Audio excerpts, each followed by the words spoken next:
புகழ் வணக்கம் பேரறிஞர் அயோத்திதாசர் பண்டிதருக்கு புகழ் வணக்கம்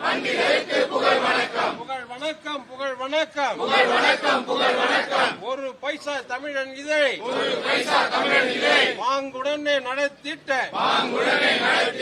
எங்கள் வேந்தன் அயோத்திதாசர் பண்டிதருக்கு புகழ் வணக்கம் எல்லாம் மாற்றி எழுதுவதற்கு அண்ணல் அம்பேத்கர் எங்களுக்கு இல்ல பொதுவா உலக மானுடர்களுக்கு கற்பித்ததுதான். வரலாற்றில் புறக்கணிக்கப்பட்ட இனத்தின் மக்கள் ஒரு நாள் தங்களுக்கான வரலாற்றை தாங்களே எழுதுவார்கள் என்று.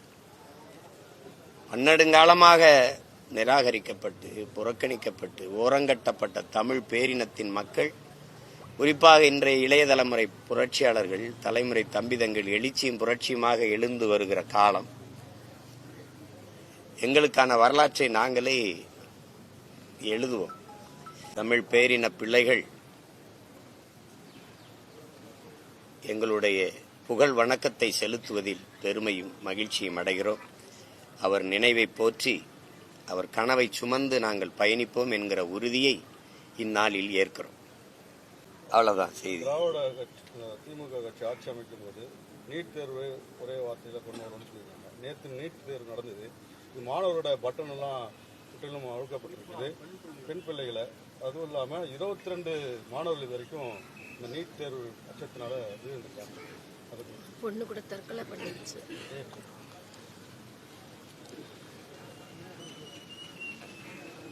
பலமுறை இதை கண்டித்து இதை எதிர்த்து நான் ஊடகத்தின் வாயிலாகவும் சரி பொதுக்கூட்டங்களின் வாயிலாகவும் பேசியிருக்கேன். இது மாநில தன்னாட்சி, மாநில சுயாட்சி நாயகர் என்று விழா எடுத்து பாராட்டிக் கொள்கிறவர்கள் வெட்கப்படணும். இந்த நீட்டுங்கிற இந்த தேர்வு முறையில் பல கேள்விகளை நாங்கள் எழுப்புறோம். அதுக்கு யாரிடத்திலையும் பதில் இல்லை.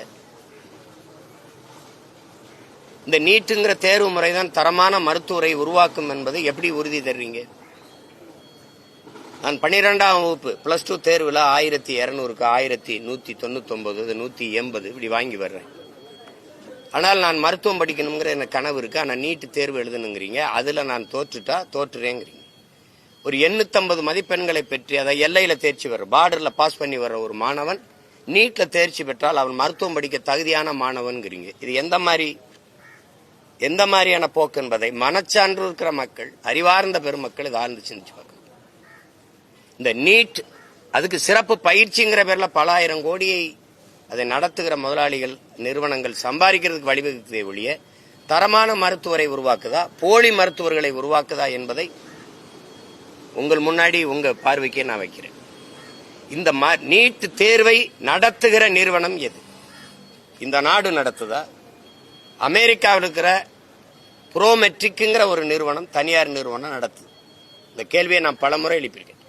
உன் நாட்டின் மாணவனுக்கு தேர்வையே நடத்த முடியாத, அதுக்கு தகுதி இல்லைன்னு சொல்ற நீ, அது அமெரிக்காவில் இருக்கிற ஒரு தனியார் நிறுவனம் தான் உன் நாட்டின் தரமான மருத்துவ மாணவர்களை தேர்வு செஞ்சு தருவாங்கிற நிலைமை எவ்வளவு அவமானகரமானது என்பதை என் இன மக்கள், என் அன்பு சொந்தங்களை ஆழ்ந்து சிந்திச்சு பார்க்கணும். இது எவ்வளவு கொடுமையானதுன்னு பாருங்க. அவன் யாரு?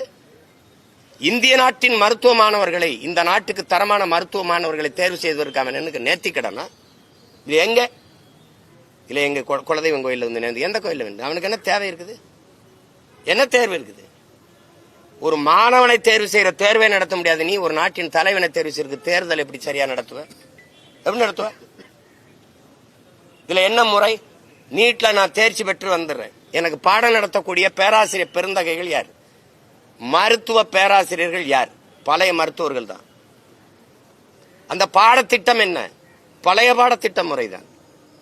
அப்ப அதே பேராசிரியர் பெருமக்கள், அதே பாட முறை, எப்படி மருத்துவம் மட்டும் இப்படி தரமா வந்துடும்? அதே தரம் தான். ஆனால் நீட்டு தேர்வு எழுதி வருவதாலேயே ஒரு தரமான மருத்துவன் வந்துருவான்னு நீங்க சொன்னா இது எவ்வளவு பெரிய வைத்துக்காரத்தனம்ங்கிறத சிந்திச்சு பார்க்கணும். இந்த தேர்வு முறையை கொண்டு வரும்போதே ஒடுக்கப்பட்ட, கல்வி பல ஆயிரம் ஆண்டுகளா, பல நூறாண்டுகளா மறுக்கப்பட்ட சிற்றூர்கள்ல நான் வசதி இருக்கு, தனி பயிற்சி வச்சு படிச்சுக்கிறேன். எனக்கு மின் விளக்கு இருக்குது, எனக்கு எல்லாம் இருக்குது. ஆனால் இது எதுவும் இல்லாத சிற்றூர்கள் இருக்கிற மாணவன், அவனுக்கு மருத்துவ கனவு வரக்கூடாதா? கிராமப்புறங்களில் வரக்கூடாது, கல்வி மறுக்கப்பட்ட சமூகங்கள் இருக்குது. இந்த தலைமுறையில தான் படிச்சவங்களா இருக்கு. நான்லாம் எங்க ஊர்ல 5வது பட்டதாரி. அதுக்கு முன்னாடி எவ்வளவு காலம் இருந்த கல்வி எவ்வளவு மறுக்கப்பட்டிருக்க சிற்றூர்களா நாங்க இருக்கோம். சிமிலி விளக்குல மண்ணெண்ணெய் விளக்குல படிச்சவங்க.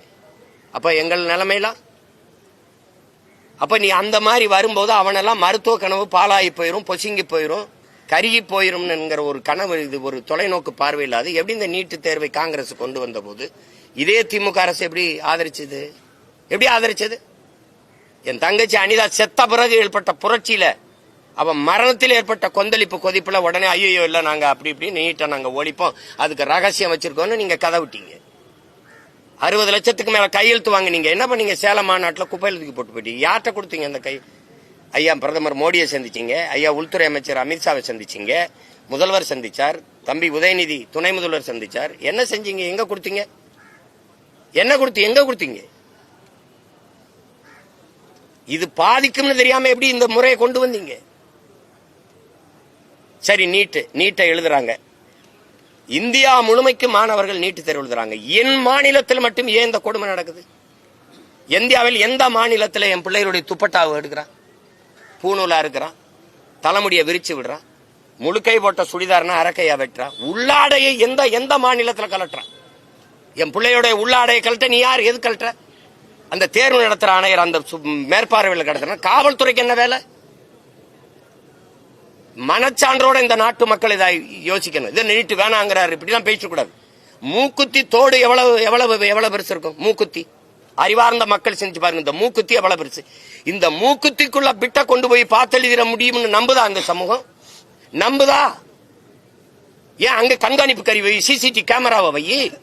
அப்ப மேற்பாளர்கள் சூப்பர்வைசர் இருக்கான்ல, அவன் என்ன பண்ணிட்டு இருக்காரு? அவர் என்ன பண்ணிட்டு இருக்காரு? பார்த்து எழுதும் போது அப்படிக்க மாட்டாரா? இந்த தோடுக்குள்ளைய மூக்குத்திக்குள்ளைய நீ பிட்ட மறைச்சு கொண்டு எழுதிட முடியும்னு நம்ப சொல்றேன். ஆனால் இந்த ஓட்டு போடுற பெட்டி, இவ்வளவு பெரிய பெட்டிக்குள்ள ஒண்ணும் செய்ய முடியாதுன்னு நம்ப சொல்றேன். இது சரியா பதிவு நடக்குங்கிற இந்த மூக்குத்திக்குள்ள பிட்டு கொண்டு போய் எழுதிடுவான்னு என்னை நம்ப சொல்றேன். அருணா கொடியா இருக்க சொல்ற, பூணூலா இருக்க சொல்ற, தாலியை கழட்ட சொல்ற. இதெல்லாம் ஒரு ஜனநாயக நாடா?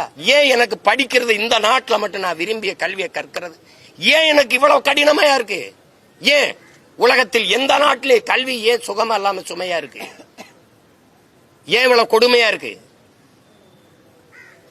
உங்களெல்லாம் யாரா மருத்துவராக சொன்னதுன்னு கேட்கிறீங்களா? என்ன கணக்குல இதை கொண்டு வரீங்க? வட இந்தியாவில் நான் அறிவார்ந்த பெருமக்களே, நான் வேணா காணொலி ஆவணத்தை காட்டுறேன்.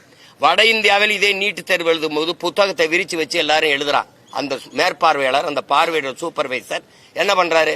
கதவு அடையில் நின்றுகிட்டு யாராவது வர்றானு பார்த்துட்டு இருக்காங்க. நீங்க எல்லாம் பார்க்க தவறி இருந்தா நான் அந்த காணொலியை தரேன், நீங்க ஒளிபரப்புங்க.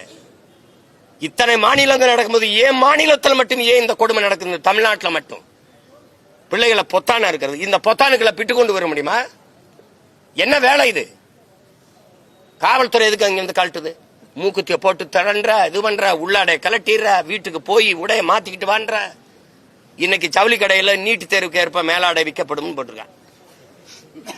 நாண்டு கண்டு சாகவனா அதெல்லாம் பார்த்து இந்த நாடா? அது நாடா? கேட்ட நாங்க தான் எல்லா உரிமையும் பாதுகாத்து. என்ன இதை பாதுகாத்தீங்க? நீங்க என்ன உரிமையை பாதுகாத்த? இதெல்லாம் கலட்டிட்டு இதெல்லாம் அறுத்துட்டு என் பிள்ளைய விட அள வச்சு கண்ணீரோட உள்ள போய் தேர்வு எழுதுனா இது மாதிரி ஒரு மனித வதை கொடுமை ஏதாவது உண்டா? என்ன மனநிலையில் என் பிள்ளை போய் எழுதும்? படித்த பாடம் எப்படி நினைவில் வரும்? எப்படி வரும்? போன தடவை உள்ளாடைய கழட்டி விட்டு உட்காந்து கடைசி வரைக்கும் தேர்வு எழுத மூலையில் உட்காந்து அழுதுட்டு போச்சு. எப்படி அவ உயரமாச்சுக்கிறோம்? எப்படி இருப்பா? தான் மருத்துவம் படிப்பேன், நான் டாக்டரா வருவேன், என்னவாகிறாயின்னு ஆசிரியர் கேட்கிறான். இந்த நாட்டில் ஒரு சாபக்காடு. ஒருத்தன் கூட நான் நல்ல அரசியல் தலைவனாகணும், நல்ல வேளாண் குடிமகன் ஆகணும் ஒருத்தனும் சொல்றது இல்லை. எல்லாம் டாக்டர் இன்ஜினியர் தான். ஆய் தொலை, டாக்டர் ஆகு. அப்படி கனவோட நான் மருத்துவராவேன் சொல்லி வந்த என் பிள்ளைகளுக்கு கடைசி அவன் கூட படித்த நண்பனை, சமூகத்தை, பெற்றோர்களை, உறவினர்களை எதிர்கொள்ள முடியாம தானே உயிரை மாய்த்துக்கிட்டு போகுது.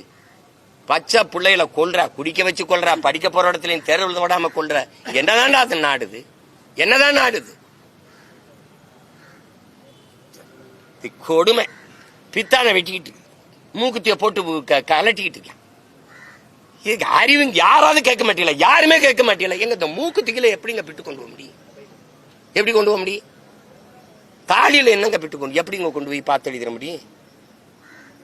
குடிக்க வச்சும் தாலியா இருக்கிற, படிக்க வச்சு தேடுவதும் தாலியா இருக்கிற. இது என்ன நாடுது? கேட்டா நாங்க தான் சுயாட்சி நாயகன். இதான் சுய ஆட்சியா? தேர்தல் வரும்போது பிள்ளைகளை கடைசி அரை மணி நேரம் உட்கார்ந்து மனதுக்குள்ள நினைவுபடுத்தி அமைதியான சூழ்நிலையில் போய் அந்த பிள்ளைய தேர்வு எழுதணும். வாசல்ல நிக்க வச்ச அந்த பிள்ளைகளை பேச்சிய பாருங்க. உன் மகளோ என் தங்கச்சியோ உன் மகளோ உன் தங்கச்சியோ எழுதுனா உன் மனநிலை எப்படி இருக்குமான்னு பாரு.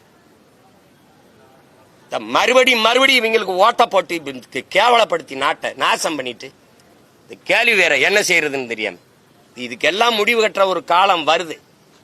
நீ மாத்தலைனா பாரு. நானு என் பாட்டன் அயோத்தியாச பண்டிதர் மேல ஆணையிட்டு சொல்றேன், ஒரு நாள் நான் வந்து உட்கார்ந்தவன நீட்டு உன் நீட்டை பாக்குறேன், நீட்டு வேற எங்கேயாவது காட்டுன்றேன். நான் எல்லாம் ஆந்திரால பீகார்ல மத்த மாநிலத்தில் எழுதும் போதெல்லாம் இப்படித்தான் என் பிள்ளைகளுக்கு எல்லாம் கழட்டி விடுறியா?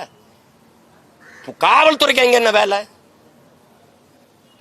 தேர்வு எழுதுற அரங்கத்துக்கு வாசல்ல காவல்துறைக்கு என்ன வேலை?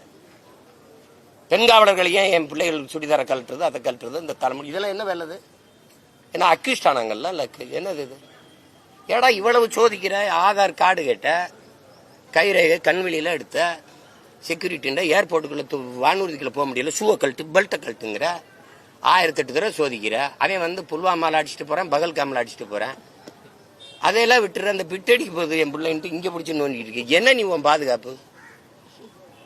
கேவலம் கேவலம். இத்தனை மாநிலங்கள் எழுதும் போது என் மாநிலத்தில் மட்டும் இந்த துயரம் தொடருது. கேட்டா இவங்க எல்லாம் நல்லாட்சி கொடுத்துட்டேன்னு அவரே சொல்லிப்பாப்ல. அவரே சொல்லிப்பா. அவர் சொல்றாரு பாருங்க, தலைவர் கலைஞர் அவர்கள் மட்டும் இன்று இருந்தால் அன்று ஸ்டாலின் என்றாலே உழைப்பு உழைப்பு உழைப்பு என்று சொன்னார்கள். இன்று இருந்தால் ஸ்டாலின் என்றாலே சாதனை சாதனை சாதனை என்றால். ஆமா, ஒண்ணுமே இல்லாம இவ்வளவு கொடுமையான ஆட்சியை 5 ஆண்டு நடத்திட்டீங்கன்னா அது சாதனை தானே. அது அப்படி சாதனை தான் சொல்லணும். அப்பா அப்பா எந்த அப்பா பிள்ளைகளை இப்படி பாடாப்படுத்துவார்? அப்பா ரொம்ப கொடுமையா இருக்கு. குடிக்க போறன்னு கூட ஒரு வசதி இருக்குங்க. அது உட்காந்து குடி அப்படின்னு எல்லாம் நின்று ஒழுங்கு மரியாதையா கொடுக்குறான். படிச்சு தேர்வு எழுத போற என் பிள்ளைகளை நீங்க படுத்துற பாடு ஒண்ணு இல்ல. எல்லாரும் தேர்வு எழுதணும். பிரதமர்ல இருந்து எல்லா அமைச்சர், முதலமைச்சர் எல்லாம் தேர்வு எழுதணும். நீதிபதினா தேர்வு எழுதுறீல, வழக்கறிஞர் தேர்வு இருக்கு, ஐபிஎஸ்க்கு தேர்வு இருக்கு, ஐஏஎஸ்க்கு தேர்வு இருக்கு, எல்லாத்துக்கும் தேர்வு இருக்கு, மருத்துவருக்கு தேர்வு இருக்கு, எக்ஸிட்டு நீட்டு எக்ஸிட்டு எல்லாம் வைக்கிறா. இந்த அமைச்சர் நாட்டையே கட்டி ஆள்ற பிரதமர், உள்துறை அமைச்சர், நிதி அமைச்சர், இந்த இருக்கிற முதலமைச்சர், இந்த அமைச்சர்களுக்கு என்ன தேர்வு இருக்கு? அப்ப என்ன செய்யணும்னா, மக்கள் தேர்வு செஞ்சுட்டாங்க எம்எல்ஏ வாரு, எம்பிஆர். ஆனா அமைச்சர் ஆகணும்னா வா, நீ ஒரு நீட்டல் வா, இங்க வாப்பா. ஒரு சிலபஸ், இலக்கியம், வரலாறு, அறிவியல், புவியியல், வேளாண்மை, மருத்துவம் எல்லாவற்றையும் ஒரு பாடமா வைப்பா, வச்சு படிப்பா. படிச்சு உண்மையிலேயே நல்ல நீதிபதிகள், நேர்மையான ஓய்வு பெற்ற நீதிபதிகள் அதை திருத்தட்டும், வேல்யூ பண்ணட்டும். வந்து நீ எழுதி வந்து அதிக மதிப்பெண் பெற்றுட்டாங்க. நல்ல மதிப்பெண் பெற்றவர் பிரதமர், முதலமைச்சர், ஓரளவுக்கு பெற்றவர் உள்துறை அமைச்சர். அப்ப வருவோம். தோற்று போனா வெளியில போய் சாதாரண எம்பி எம்எல்ஏவா இரு. சும்மா வந்து எல்லாரும் தேர்வு எழுதுன, இவர் எதையும் எழுத மாட்டாப்ல. உங்களுக்கு ஆடுங்க, இது ஒரு கொடுமை தான். வேற ஏதாவது கேளுங்க, வெறியாயிரப்புறம். காலையில படிச்சு செய்தியை படிச்சு தலகாஞ்சி போயிருக்கு. தலைவர் நடிகர் விஜய் வந்து கொடைக்கானல் படப்பிடிப்பு போயிருக்காரு. அங்க அறிவிக்கப்படாத ரோட் ஷோ மாதிரி நடத்திருக்காரு. அது குறித்து இப்போது 2026 தேர்தல் இவள இதுக்கு முன்னாடி நல்ல கேள்வி, எல்லாருக்கும் சொல்ல வேண்டிய கேள்வி. ஒரு வலி தோய்ந்த ஒரு கேள்வியை கேட்டீங்க, அறிவுபூர்வமான கேள்வி, மக்களுக்கு சொல்லணும். முதல்ல இதை ஒழிக்கணும். நீட் படிக்கிற, நீட் எழுதுற பிள்ளைக்கு மொத்தமாவே இது கொடுமை, அதை ஒழிக்கணும்னு சொன்னீங்க. இது ஒரு கேள்வி. இது என்னதுக்கு என்கிட்ட கேட்கறீங்க? அது என் தம்பிட்டு தான் கேட்கணும். நீங்க ஏங்க இப்படி பண்றீங்கன்னு கேட்கணும். எனக்கிட்ட 2026 தேர்தலுக்கு ரெடி ஆயிட்ட மாதிரி இருக்காரு. உங்க கருத்து என்னன்னு எனக்கிட்ட கேளுங்க. நான் ரொம்ப முன்னாடியே தயாராகி போயிட்டு இருக்கேன். ஏன் கட்சி, ஏன் அரசியல், இவங்க 2 பேருக்கு இல்ல, இவங்க 2 பேருக்கு தான். விளங்குதா? புரியுதா உங்களுக்கு? அதனால அதை விட்டுருங்க. அது என் தம்பியுடைய விருப்பம், அவர் செய்யறாரு. அதனால அதை போய் நான் கருத்து சொல்ல தயாரா இல்ல. வேற ஏதாவது அது மாத்தினாப்புல, அதாவது அது மாத்தினாப்புல அங்க இருக்கிற தீண்டாமையோ, அது அந்த சாதிய இழிவோ அதெல்லாம் ஒளிஞ்சு போய் சமத்துவம் வந்துரும்னா நீங்க மாத்தலாம். இந்த காலனிங்கிறத எடுத்துட்டாப்புல, அதுக்கு நாங்க நேத்தா ஆட்சிக்கு வந்த மாதிரி பேசிட்டு ரொம்ப நாளாவது காலனி தான் இருக்கு. நாங்க சொன்னோம் குடியிருப்புகளா மாற்றி எங்களுடைய முன்னவர்கள் பெயர்ல அந்த குடியிருப்புகளை வச்சிருவோம்னு நாங்க சொன்னோம். அதை இன்னைக்கு யாரோ அது இப்பதானே தமிழ்ல அரசாணை வருது. திடீர்னு பாரதிதாசன் வந்து எங்க தாத்தா இருக்காப்ல, போன வாரம் தான் பிறந்திருக்காப்ல. அதனால இப்ப அவரு பிறந்த நாள் விழா கொண்டாடி ஒரு வாரம் தமிழ் வாரம் நீங்க கொண்டாடுங்க. ஆனால் கொண்டாடுகிற பெருமக்களுக்கு ஒண்ணு சொல்லுவேன், புரட்சி பாவலன் பாக்கல்ல கொண்டாடும் போது இந்த பாவை எல்லாரும் பாடணும். எது? சிங்கத்தின் குகைக்கில் சிறு நரிக்கு இடம் கொடுத்தோம், செந்தமிழ் நாட்டின் உரிமை இழந்தோம், பொங்கும் உணர்வில் எழுந்தமிழ் அரசு போர் தொடங்கிட்டு கொட்டடா முரசுங்கிறத யாராவது ஒருத்தர் சொல்லணும். அப்புறம் நறுக்குவோம் பகையின் வேர் சிறுத்தை பெருங்கூட்டம், நாம் தமிழர் என்று முரசறைவாய். அதையும் பாடணும். எப்படியே அதையும் பாடணும். சும்மா அங்க வந்துகிட்டு கொண்டாடிட்டு சும்மா இனிப்பு கொடுத்துக்கிட்டு சுத்திக்கிட்டு இருக்க கூடாது. புரியுதா? என்னதான் கொண்டாடுறீங்கன்னு நான் பார்க்கத்தானே போறேன். அங்க போயிட்டு எங்கள் தளபதி போல உண்டா, எங்கள் சின்னவர் போல உண்டா, இந்த கொடுமையெல்லாம் கேட்கக்கூடாதுன்னு அவன் முன்னாடி சேர்த்து போயிட்டான். வேற திருநீர்மலை பகுதியில் 2022ஆம் ஆண்டு ஒரு கிணறு வெட்டுறாங்க சார். அதுக்கு 12,50,000 ரூபாய் செலவு பண்ணி வெட்டுறாங்க. அது இப்போ நேற்று சரியா சொல்றீல இப்படி உடனே அதை யாரும் பாத்திரக்கூடாதுன்னு ஜேசிபி அந்த கிணறையே மூடிட்டாங்க. அது இது வந்து திராவிட மாடல்ல வருது. இது 2.0 வருதுல, திராவிட மாடல் 2.0ல. அது இதை விட நல்லா இருக்கும். தம்பி ரொம்ப வேதனை வந்துருச்சு, நான் சிரிச்சிட்டு அப்படியே போயிடணும் தம்பி. இப்ப எனக்கு வந்து ரொம்ப வேதனையா இருக்கு, வலியா இருக்கு, சிரிச்சிட்டு போயிருவோம் வாங்க. ஆனா இதை சரி செய்யணுங்கிற வெறி. இப்ப உங்களுக்கு ஒரு கோபம் வருதுல்ல, இந்த கோபத்தை தயவு செய்து இந்த கோப நெருப்பை அணைய விடாம இருங்கன்னு ஒரு 6 மாசம் தான் இருக்கு. இவங்களை பொசுக்கணும், தயவு செய்து இவங்களை ஒழிக்கணும். இதை விட கொடுமை, இந்த பாலம் கட்டி திறக்கிறதுக்கு முன்னாடி இழிஞ்சு விழுந்தது, பள்ளிக்கூடம் கட்டி திறக்க முன்னாடி இழிஞ்சு விழுந்தது. பாலம் கட்டிட்டு போறாங்க, ஒரு மலையில காணாம பாலத்தை. இதெல்லாம் ரோடு போடப்படல தம்பி, ரோடு மூடப்படுது. இப்ப நான் என் வீட்டுக்கு வந்து பாத்தீங்கன்னா குண்டுங்குழியுமா இருக்கும், அதான் மலை மேல வண்டி ஓட்டி போற மாதிரி இருக்கும். ஆனா தேர்தல் வரும்போது ரோடு போடப்படாது, அந்த குண்டுகுழி மூடப்படும். இது ஒரு ஆட்சி முறை. இந்த ஆட்சி முறை சரித்திர புகழ் பெற்ற திராவிட மாடல் என்று குறிக்கப்படுகிறது. இதுக்கு பேரு திராவிட மாடல். இந்த ஓல்டு மாடல் அம்பாசிடரை ஈயம்பித்தால பேர்ச்சம்பளைக்கு தூக்கி போடல, பார்த்தே நீ. சிபிஎஸ்இ மாணவர்களுக்கு 5வது வகுப்பு படிக்கக்கூடிய பிள்ளைகளுக்கும் 8வது படிக்கக்கூடிய பிள்ளைகளும் கட்டாய தேர்ச்சி முறை கிடையாது, ரத்து செஞ்சிருக்காங்க. இந்த மாணவர்கள் உளவியல் ரீதியாக பாதிக்கப்பட மாட்டாங்க, உங்களுக்கு கட்டாயமா தேர்ச்சி இல்லை அப்படின்றது.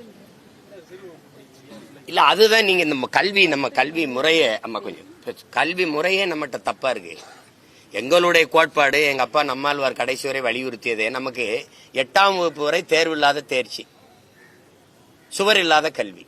உங்களுக்கு விளங்குதா? எங்களுடைய கோட்பாடு இந்த தேர்வில்லாத தேர்ச்சி. 8ஆம் வகுப்பு வரைக்கும் பிள்ளார ஆல் பாஸ் இல்ல ஆளார் புறமட்டல். அங்க போயிட்டு 9ஆம் வகுப்புல ஒரு தேர்வு வைக்கிறோம். ஏன்னா 10ஆம் வகுப்புல ஒரு பொது தேர்வு வருது. என் பிள்ளைகளே, என் செல்வங்களே, 10ஆம் வகுப்புல இது மாதிரிதான் ஒரு தேர்வு வரும். இது ஒரு பெரிய வித்தை கிடையாது, இதுக்கெல்லாம் பயந்துக்கிறாத. இது மாதிரிதான் வரும். இப்படி தாள் கொடுப்பாங்க, கேள்வித்தாள், அதுக்கு பார்த்துட்டு நீ இதுக்கு பதில் எழுதணும்னு ஒரு பயிற்சி. அது 10ஆம் வகுப்பு. இந்த 11ஆம் வகுப்புலையும் பொது தேர்வு வைக்கணும்னு சொல்றது என்னன்னா, சில தனியார் பள்ளிகள் என்ன பண்ணுதுன்னா, நேரடியா 2 ஆண்டும் தேர்ச்சியை காட்டுறதுக்கு 12ஆம் வகுப்புலயே பாடத்தை நடத்தி விட்டுருது. பண்டா பாடத்தை அங்க போய் என்ன செஞ்சிருதுன்னா, தனித்திறன் போட்டியில பொதுத்திறனுக்கு போகும்போது அவன் 11ஆம் வகுப்புல இருந்து கட்டுறான், +1 இருந்துலே. அப்ப தெரியாம போயிருது பாடம். அப்ப நீ இதுல என்னன்னா, இந்த கல்லூரி படிக்கிற மாதிரி 11ஆம் வகுப்புல ஒருவேளை ஒரு பாடத்துல போனா 12ஆம் வகுப்புல சேர்த்து எழுதிக்கலாங்கிற ஒரு முறையை கொண்டு வந்தா நம்ம பிள்ளைகளுக்கு 2 பாடத்தையும் சரியா படிச்சு தேர்வு பண்ணிடும். அதுக்காக தான் 8ஆம் வகுப்பு வரைக்கும் தேர்வு இல்லாத ஒரு தேர்ச்சி முறையை கொண்டு வரணும்னு நாங்க சொல்றோம். இப்ப நீங்க சிபிஎஸ்இல இதை சொல்றீங்க, இன்னொரு பக்கம் புதிய கல்விக் கொள்கையில அவன் 3ஆம் வகுப்பு 5ஆம் வகுப்பு 8ஆம் வகுப்புல பொது தேர்வு எழுதுன்றான். உலகத்திலே கல்வியில முதலிடத்தில் இருக்கிற நாடு தென்கொரியா தான், 2வது ஜப்பான், 3வது சிங்கப்பூர். அந்த தென்கொரியா என்ன செய்யுது, 8 வயசுலதான் பிள்ளைய 1ஆம் பிள்ளை சேர்க்குது. நீ என்னை 8 வயசுல பொது தேர்வு எழுதுங்கிற, புரியுதா? அப்ப அவன் என்ன சொல்றான்னா, ஒரு பொது தேர்வு எழுதும் போது அந்த பிள்ளை தோல்வி விட்டுருச்சுன்னா அந்த கல்விங்கிறது நெஞ்சுக்குள்ள ஒரு நஞ்சா பாய்ந்துரும். பள்ளிக்கூடம் போறதே நரகத்துக்கு போற மாதிரி ஆயிடும். அப்ப அந்த கல்வி இருக்கிற மனநில இருந்து இந்த பிஞ்சு மனசு ஒடிஞ்சு மனநலம் பாதிக்கப்பட்டு சமூக சீரழிவு ஆயிரும். அப்ப அதனால இது கல்விங்கிறது எப்பவுமே சுகமா இருக்கணும், சுமையா இருக்கக்கூடாது. நாங்க வரும்போது வீட்டு பாடம் ஹோம்ஒர்க்கே கிடையாதுங்கிறோம். அங்க படி 5 பாடத்தையும் நம்ம படிக்கணும், 5லயும் 100 வாங்கணும். வரலாறு நடத்துற ஒரு புவியர் தெரியாது, புவியியல் நடத்துறவருக்கு அறிவியல் தெரியாது, தமிழ் நடத்துறவருக்கு ஆங்கிலம் தெரியாது, ஆங்கிலம் நடத்துறவருக்கு கணிதம் தெரியாது. எல்லா ஆசிரியரும் தனித்தனியா நடத்துவாங்க. ஆனா படிக்கிற நான் 5லயும் 100க்கு 100 வாங்கணும். 4 பாடத்துல 100. உன்னை மாதிரி அறிவாளி கிடையாதுடா, உன்னை மாதிரி டே இவனை மாதிரி படிங்கடா. அறிவியல் ஆசிரியர், புவியியல் ஆசிரியர், அப்புறம் கணித ஆசிரியர். ஆங்கிலத்துல தோத்துட்டேன். முட்டா பையல, அறிவு கட்டவனே, நீ எல்லாம் ஆடு மாடு மேய்க்க தாண்டா லாய்க்கு. எப்படி 4 பாடத்துல பாராட்டினது ஆசிரியர் பாராட்டினது உண்மையா? ஒரு ஆசிரியர் அறிவு கட்ட முட்டா பையன்றாரு, அது உண்மையா? இதெல்லாம் ஒரு கொடுமை. அதுக்குத்தான் நாங்க என்ன சொல்றோம், தனித்திறன் கல்வி. வீரத்துறவி விவேகானந்தர் இந்த நாட்டுக்கு போதிச்சதுதான். ஒவ்வொரு மனிதனுக்குள்ளும் தனித்த பேராற்றல் மறைந்திருக்கிறது, அதை கண்டுணர்ந்து வெளிக்கொணர்வதற்கு பேர் தான் கல்விங்கிறார். சச்சின் டெண்டுல்கர் பந்த அடிச்சாரா படிச்சாரான்னு அவன்கிட்ட பதில் இல்ல. எங்களுடைய ஈடு இணையற்ற இசை மேதை எங்க அப்பா இளையராஜா படிச்சாரா, இசை அமைச்சாரா? எங்க ஐயா நடிகர் திலகம், உலகத்துல அவரை மிஞ்சின ஒரு நடிகன் இன்னும் பிறக்கல, பிறக்க போதும் இல்ல. படிச்சாரா நடிச்சாரா? ஒரே ஆற்றல், அவனை மிஞ்ச ஆள் கிடையாது. அப்படிதான் எங்க ஐயா அப்துல் கலாம். ஒரே துறை, அறிவியல் துறை, ஒரே துறையிலுக்கு அவர் ஜவஹர் பழனியப்பன் இன்னைக்கு அமெரிக்கால மிகப்பெரிய மேதையா இருக்கிறார். எங்க ஐயா மருத்துவர். எங்க அப்பா முத்தமிழன்லாம் இன்னைக்கு அமெரிக்கால பல மருத்துவர்கள் உயர்ந்த மருத்துவ நிலையில் இருக்காங்க. ஒவ்வொருத்தரும் அப்படிதான், ஒரே துறை தான். எங்க அப்பா பாரதி ராஜாவை எங்க அப்பா இளையராஜா மாதிரி இசைமின்னு சொல்லக்கூடாது, இந்த பாவத்துக்கு அந்த அப்பா மாதிரி படம் எடுன்னு சொல்லக்கூடாது. அவரவர் துறையில் மேதமை, அதைதான் நீங்க பாக்கணும். கால்பந்து ஆடுறவனை கைப்பந்து ஆடுங்கிறது, கைப்பந்து ஆடுறவனை கால்பந்து ஆடுங்கிறது. விருப்பத்துக்கு விளையாட விடு. தனித்திறன் ஆற்றல சாதிச்சவன் தான். உலகெங்கும் நோபல் பரிசு பெற்ற பேரறிஞன் ஒரே துறையில் சாதிச்சவன் தான். அப்படித்தானே? நீங்க அதை விட்டு சும்மா போட்டு எல்லாம் செய்யணும். நீங்க இதுக்கு போட்டு கொண்டுகிட்டு இருக்கீங்க. காலையில விளையாண்டு கிரிக்கெட் விளையாடு ஒன்னும் இல்ல. இப்ப சூப்பர் சிங்கரு, இந்த சிறந்த யார் உங்களில் பிறகுதவ, அதெல்லாம் நடக்குதுல. நடன போட்டி, பேச்சு போட்டி இல்ல, என்ன நடக்குது? பாடி நம்ம பிள்ளைய சிறந்த இசை பயிற்சி பெற்று பாடுதுங்க. எல்லா நாடுகளுமே பாடுது, புகழ் பெறுது, பொருளாதாரத்தில் மேம்படுது. அவ்வளவுதான் வாழ்க்கை. போட்டு இங்கிலீஷ் பேசிட்டா English knowledge, not a language. குழப்பிக்காத போட்டு. அடுத்தவன் மொழி உனக்கு அறிவுன்னு அலையிற அறிவு கட்டத்தனத்தை முதல்ல விடு. சும்மா பைத்தியக்கார மாதிரி. பிரிட்டன்ல பள்ளிக்கூடம் போத விட நல்லா இங்கிலீஷ் பேசுவா, அவனுடைய தாய்மொழி அது. அதை அறிவுன்னு அறிஞ்சுக்கிட்டு இருக்க நீ. என்னத்தே ஒண்ணு. இது ஒரு கொடுமை. இந்த முறை ஒழிக்கணும்னு நினைக்கிறோம். அதுக்கு ஒரு காலம் வருது, விரைவில் வருது. வேற ஏதாவது